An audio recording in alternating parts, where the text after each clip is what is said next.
So yun po,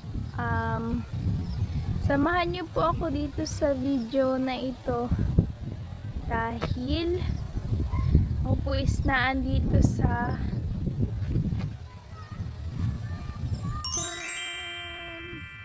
yes po, dito po sa lupa. Yan, sa lupa ako po. Then ito na po siya.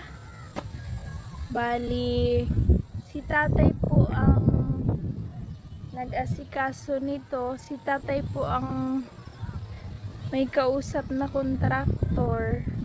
Then eto na po. Ito na yung napagawa. Pinabakudan ko po muna siya pansamantala. Then baka po sa mga susunod magpapatayo na din po ako ng bahay dito.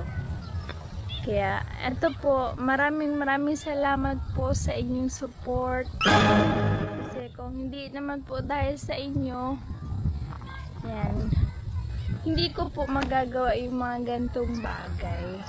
Then syempre po kay Kuya Rab, sobrang nagpapasalamat po ako sa kanya.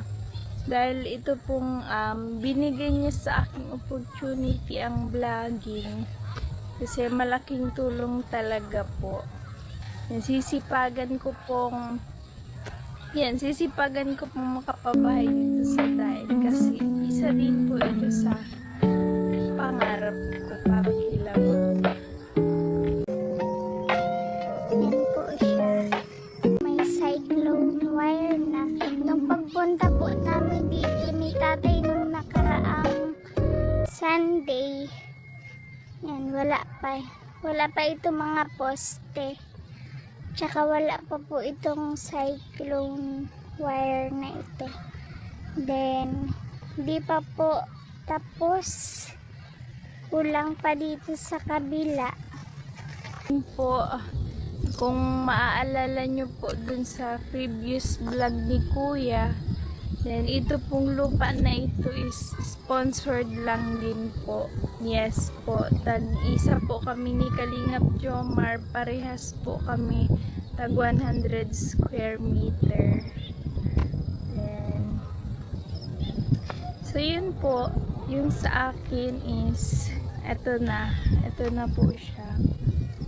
Na bakuran ko na muna po nga pansamantala